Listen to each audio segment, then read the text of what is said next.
Sector 12 yoga मैदान में बाबा साहेब की 123वीं जयंती के अवसर पर कार्यक्रम का आयोजन किया गया। बाबा साहेब के चित्र पर पुष्प अर्पित कर और दीप प्रज्वलित कर कार्यक्रम को शुरू किया गया। शिक्षा मंत्री कंवर पाल गुर्जर ने मुख्य अतिथि के रूप में शिरकत की। उन्होंने कहा कि भारत रत्न बाबा साहेब डॉक्टर भीमराव अंबेडकर ने अपनी ईश्वरीय ताकत से जुल्म और अत्याचार के खिलाफ आवाज उठाकर लोगों के जीवन को बदला है। उन्होंने लोगों को शिक्षित, संगठित और संघर्ष करने का मूल मंत्र दिया। वे सदा प्रासंगिक है। कार्यक्रम में कोविड-19 के निर्देशों का पालन किया गया।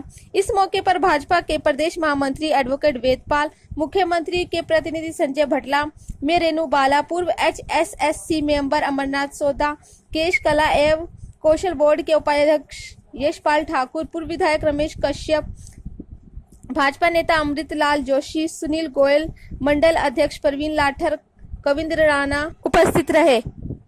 हमेशा भारतीय जनता पार्टी की सरकार जब से हरियाणा में आई है, महापुरुषों के बड़े बड़े कार्यक्रम, आपसे गुरु रविदास जयंती, संत कबीर जयंती, महर्षि वाल्मीकि जयंती, बाबा नानक जी की जयंती, इस तरह के गुरु पर्व के नाम से काफी कार्यक्रम सरकारी स्तर पर भी मने और पार्टी संगठन के आधार पर भी कार्यक्रम होते रहे। सर, जिस तरीके से कोरोना के मामले बढ़ रहे हैं उस हिसाब से आपको बहुत चिंता वीकेंड कर्फ्यू लग सकता है? नहीं, कर्फ्यू नहीं लग सकता, कर्फ्यू नहीं लगेगा, लेकिन फिर भी अगर इस गैप को तोड़ने के लिए थोड़ा, जिस तरह नाइट कर्फ्यू है, सब लोगों से यही प्रार्थना है कि इस बार कोरोना फिर ताकतवर होके आया, थोड़ा प्रिकॉशन रखेंगे।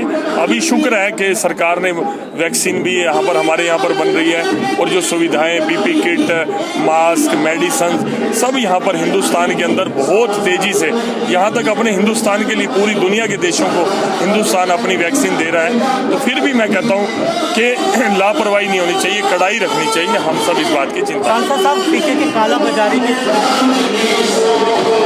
कार्यक्रम रखा गया है। देखिए, आज डॉक्टर भीमराव अंबेडकर जी की जयंती हमने मनाई और भारतीय जनता पार्टी शुरू से ही डॉक्टर साहब की जयंती शुरू से मनाती आई है। तो क्योंकि कोरोना काल में थोड़ी एक प्रॉब्लम है कि जगह जगह हर बूथ पे या हर मंडल पे मिलाना संभव नहीं था, तो इसलिए हमने एक ही जगह कुछ सोशल डिस्टेंसिंग रख के, जैसा कि आपने देखा भी है, हमने अपने प्रमुख लोग बुलाए और उसमें आज उनको अपने श्रद्धासुमन अर्पित किए।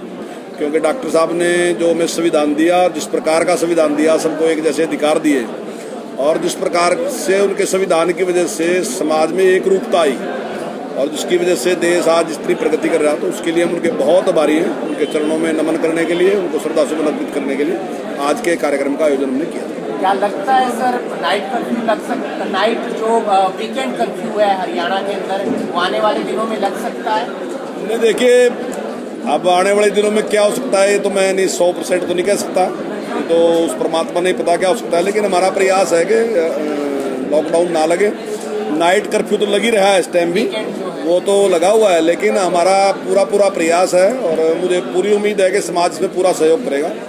और समाज को केवल ये नहीं देखना कि सरकार क्या कह रही वही करना, समाज भी अपने आप जिम्मेदार है। सरकार भी समाज ने ही तो बनाई, उसी की तो सरकार है, तो सरकार भी जो कह रही है, समाज हम जब मिलके काम करेंगे तो निश्चित तौर से मुझे लगता है कि लॉकडाउन की जरूरत नहीं पड़ेगी। देखिए, जिन्होंने किया बिल्कुल गलत किया। अब जिस प्रकार की परिस्थितियां पूरे देश में बनी हुई, सबसे पहले स्कूल हमने शुरू किए और सबसे बाद में स्कूल हमने ही बंद किए, हमारा पूरा प्रयास रहा, लेकिन परिस्थितियां इस प्रकार की आएगी कि इसमें खतरा बहुत था, तो इसलिए हमने स्कूल बंद किया। तो मैं समझता हूँ कि अगर कोई इस प्रकार की बात करता है तो गलत है।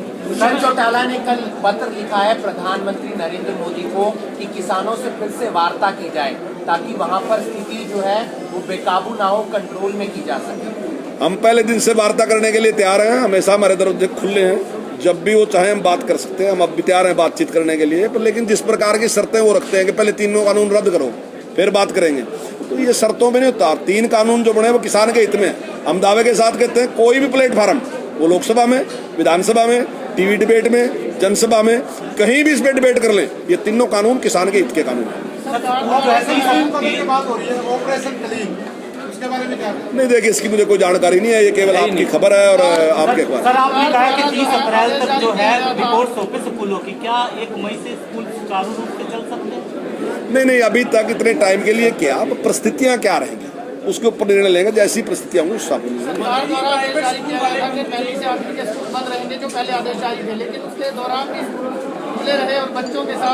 नहीं, देखिए, खिलवाड़ किया गया? बिल्कुल भी स्कूल कहीं खुले नहीं है, कहीं एक दो इस प्रकार का हुआ होगा, घटना हुई होगी। हमने अपने सभी जो हमारे जिला शिक्षा अधिकारी हैं उनको सख्त निर्देश दे दिए कि अगर कहीं भी इस प्रकार से कोई भी कानून का पालन नहीं करता तो उसके खिलाफ सख्त कार्रवाई करेंगे। मंत्री जी, प्राइवेट स्कूल वाले मनमानी कर रहे हैं, एनसीईआरटी का पाठ्यक्रम लागू हुआ है, लेकिन ये लोग अपनी बुक्स लागू करवा रहे हैं जबरदस्ती।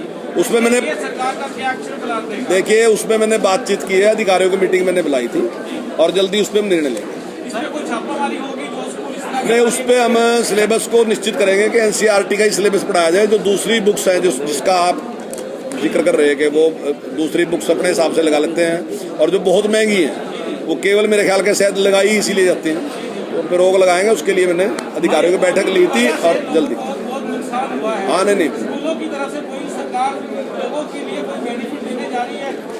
देखिए, पहले भी जब बंद रहे थे तो हमने कुछ बेनिफिट उनको दिए थे। जो बात उन्होंने रखी थी कि हमें बहुत नुकसान हुआ है और जो बिजली की फिक्स चार्जेज है वो हमारा वापस लिया जाए और जो हमने खर्च की वही लिया जाए, तो मैंने करा दिया था उनके कहने से। और दूसरा उन्होंने कहा था कि ट्रांसपोर्ट का खर्चा है जो उस पर टैक्स है, ट्रांसपोर्ट चले ही नहीं, टैक्स किस बात है, तो मैंने वो भी उनका माफ करा दिया था। तो दो जो काम उन्होंने मेरे सामने रखे थे वो मैंने करा दिए और आने वाले टाइम में भी वो भी हमारे सहयोगी हैं। अगर कोई जरूरी चीज हम समझते हैं और सरकार की सीमा में है तो निश्चित तौर से प्रयास होते रहे, वैसे ही रहे। और हमने उसके लिए जो पैसा देने की बात थी वो भी हमने शुरू कर दिया और हम पैसा दे रहे हैं। मध्य वर्ग को बहुत नुकसान उठाना पड़ा है ये कोविड की वजह से, इसके लिए मध्य वर्ग को राहत देने की क्या प्लानिंग है, क्या प्लानिंग सरकार?